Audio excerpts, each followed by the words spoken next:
Bonsoir à tous, merci de choisir EZAVET Télévision pour vous informer. À la une de l'actualité, le village des Amazones photographes d'Afrique VAPA a refermé ses portes pour l'édition 2025, riche en émotions et en découvertes, mettant en avant le talent et la créativité de 12 femmes photographes venues de 7 pays d'Afrique. L'actualité africaine de ces derniers jours met en lumière la vulnérabilité persistante des populations face aux violences et à l'impunité, notamment en RDC, au Soudan et à la Haye. Et puis en sport, la Fédération béninoise de football a exprimé sa profonde tristesse suite au décès de Rigobert Koutoné, ancien secrétaire général de l'institution et président du club Akanké de Tchéti. Restez avec moi pour la suite.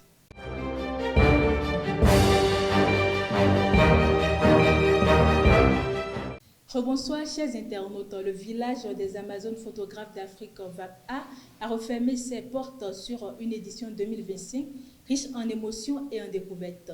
Pendant plusieurs jours, les participantes ont partagé leur vision du monde à travers l'objectif de leurs appareils. Découvrez les temps forts de cette deuxième édition et les lauréates de cette année dans ce reportage signé Mouizine Lawani et Jean Aclé. Après plusieurs jours de formation, de découverte et d'apprentissage, la deuxième édition du village des Amazones photographes d'Afrique VAPA a pris fin ce samedi dans la cité des Kobourou. Une soirée qui a permis aux Amazones photographes sélectionnés d'expliquer chacune à sa manière le sens et la portée des images exposées. Je me rappelle que quand on était enfant, on n'avait pas le droit, on n'avait pas eu la possibilité d'avoir les jouets qu'on voulait. On ne pouvait pas les acheter, donc on faisait appel à notre esprit de créativité. C'est dans ce sens que je suis repartie chez moi à Banfora, à plus de 500 km de la capitale, pour recueillir ces images. À l'issue des différentes présentations, les ambassadrices attachées et la Reine d'Or ont été officiellement révélées et célébrées. Sur les 17 candidates en lice, la représentante malienne décroche la prestigieuse couronne de Reine d'Or VAPA 2025. C'est un grand joie. Je ne m'attendais pas au fait.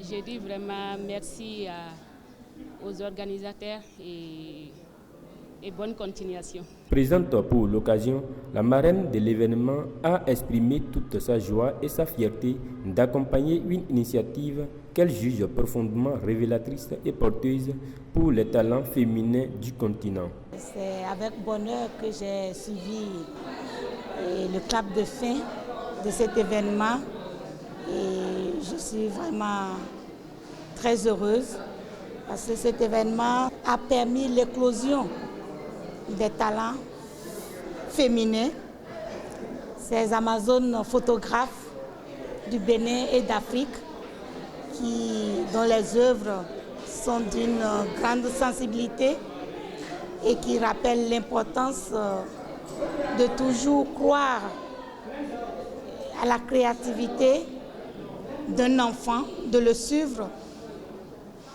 pour que demain cela puisse servir d'indicateur pour son orientation sociale et professionnelle. De son côté, le promoteur se dit pleinement satisfait du déroulement du VAPA 2025 qu'il considère comme une preuve éclatante que la créativité n'a aucune limite, un message fidèlement porté par le slogan du festival. Pour moi, la joie est débordée et je souhaiterais que ce festival reste encore plus dans le temps pour que nos enfants, pour que le monde entier entend parler de ce festival unique et d'ailleurs qui n'existe encore nulle part. Un festival où c'est uniquement que les femmes que vous allez voir à l'œuvre. Et pour sceller cette deuxième édition, un geste symbolique et mémorable a été posé. Organisateurs, participantes, partenaires et invités ont apposé leur signature sur le tableau peint lors de la cérémonie d'ouverture. Un engagement collectif qui témoigne de l'esprit du VAPA, lever les stéréotypes, valoriser les Amazones qui, à travers l'objectif de leur appareil, révèlent la beauté du monde. Bourou François tient désormais les rênes du village de Sanson dans la commune de Tiarou. Il succède ainsi à Boni Moko Issa ce mardi sous le regard attentif des habitants et des notables du milieu. La cérémonie a été présidée par le chef d'arrondissement de Samson, Sabi Gadobio Dabo, conformément à l'arrêté portant installation des chefs de village et de quartier de ville affiliés au parti Force Kori, Point Bénin émergent, majoritaire dans la zone. Le même exercice s'est poursuivi dans les villages de Betebou, Sebou et Gamboué, où les nouveaux responsables locaux ont également été installés dans leurs fonctions. Le commissariat de Natitengu a interpellé lundi 24 novembre 2 membres présumés d'un réseau transfrontalier spécialisé dans le vol de motos entre le Bénin et le Togo. L'opération déclenchée près du bas Montaya Bleu sur l'As Boukoumbe a également permis la saisie de 5 motocyclettes et d'une clé passe-partout. 3 autres suspects sont activement recherchés. L'une des motos confisquées correspondrait à un engin volé quelques heures plus tôt. Les enquêtes se poursuivent pour démanteler l'ensemble du circuit de recel et de revente. Passons à la page internationale. Entre les chiffres alarmants publiés en RDC, les révélations accablantes venues du Soudan et les avancées judiciaires à la Haye, l'actualité africaine de ces derniers jours met en lumière un même fil conducteur: la vulnérabilité persistante des populations face aux violences et à l'impunité. 3 situations différentes, mais un constat commun qui mérite un regard plus approfondi. Suivez cette compilation de Héroïne en Papana. Les 3 actualités mettent en lumière une même réalité, la spirale de violence qui continue de frapper certaines régions du continent malgré les efforts diplomatiques et judiciaires. En RDC, les derniers chiffres du Bureau conjoint des Nations Unies dessinent un tableau préoccupant. Hausse des violations des droits humains, multiplication des victimes et montée en puissance de groupes armés, anciens comme nouveaux. L'Ituri en est l'exemple le plus alarmant avec des ADF responsables de plus d'1 millier de victimes en 6 mois. À cela s'ajoute l'explosion des violences sexuelles qui traduit un climat d'impunité persistant. Au Soudan, la situation n'est guère plus rassurante. À El Fasher, les analyses satellites pointent des pratiques systématiques de dissimulation de crimes, notamment par l'incinération de corps. L'arrêt d'activité dans plusieurs quartiers et marchés laisse planer de graves interrogations sur le sort de milliers de civils introuvables dans une ville désormais coupée du monde. Ces éléments renforcent les soupçons de massacres massifs passés sous silence. Face à ces crises, la justice internationale tente d'apporter une réponse, comme en témoigne la phase finale du procès de Mahama Saïd Abdelkani à la CPI. Les réquisitions du procureur et les attentes des victimes rappellent que les crimes commis au cœur des conflits ne disparaissent pas avec le temps. Le verdict attendu doit envoyer un signal clair. La violence politique a des limites et ses auteurs doivent rendre des comptes. Ces 3 réalités, bien que situées dans des contextes différents, convergent vers un même constat. Les populations civiles restent les premiers exposés, tandis que la communauté internationale oscille entre dénonciation, documentation et tentative de justice. Une combinaison nécessaire, mais encore insuffisante pour enrayer véritablement les cycles de violence. En sport, le ministre des Sports, Benoît Dato, était ce mardi 25 novembre 2025 à l'Assemblée nationale pour présenter les grandes lignes du projet de budget 2026. À cette occasion, il est revenu sur les principales réalisations prévues au budget 2025, notamment celles concernant les stades Général Mathieu Kérékou, Charles de Gaulle et Parakou.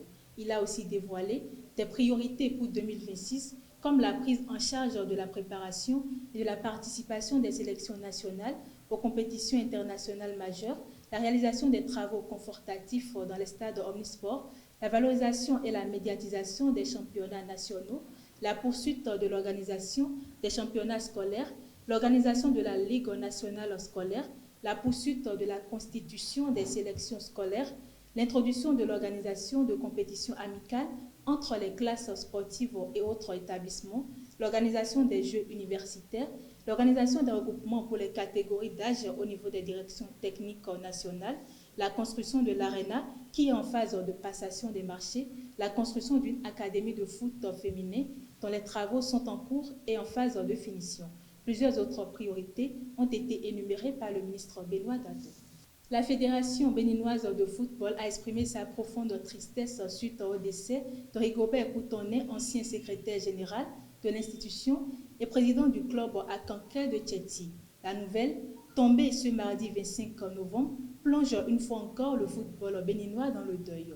Dans son message officiel de condoléances, la FBF salue la mémoire d'un dirigeant respecté, connu pour son sens du devoir, sa rigueur et son engagement constant pour le développement du football national. Lors de cette 9e journée de la Celtics League 1 d'Adjé FC, l'équipe venue d'Akulapé n'a pas longtemps résisté à la volonté de gagner les locaux. Avant la demi-heure de jeu, Cavalier FC de Niki ouvre le score et confirme sa victoire dans les dernières minutes du temps réglementaire en doublant la mise. Score final 2-0 pour le club de la cité impériale de Niki qui en avait vraiment besoin afin de redonner le goût de la victoire à ses supporters présents. Au micro de Mouidine Lawani, suivez les réactions des supporters après cette rencontre contre les champions en titre. Bon, je retiens qu'on a eu une victoire, c'est le plus important. Même si entre-temps, nos cœurs se sont chauffés parce que les remplacements, nous, on n'a pas beaucoup aimé. Voilà. Bon, aujourd'hui pour le match, Cavalier d'Adjé, aujourd'hui c'est la joie. On a vu que l'équipe de D'Adjé, ils sont fair play. Sur le terrain, on a aussi constaté que les joueurs entre eux, quand quelqu'un tombe, on le prend. Donc c'est une bonne chose pour le foot. Vous voyez, il faut le fair play. Et ce que moi je garde, c'est surtout notre victoire parce que ça fait notre deuxième victoire durant tout le championnat, vous voyez. Donc avoir 3 points, c'est bon pour notre équipe. Là, bon, c'est mal fait, c'est mal fait.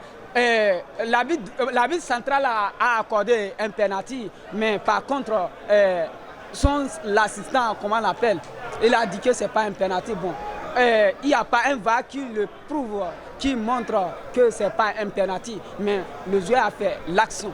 Les arbitres, bon, et l'arbitre de touche, le premier assistant, franchement, il y avait eu un penalty, bon, je ne sais pas. L'arbitre a sifflé penalty, ils veulent jouer, mais on ne sait pas, l'arbitre touche l'a appelé et ils ont annulé.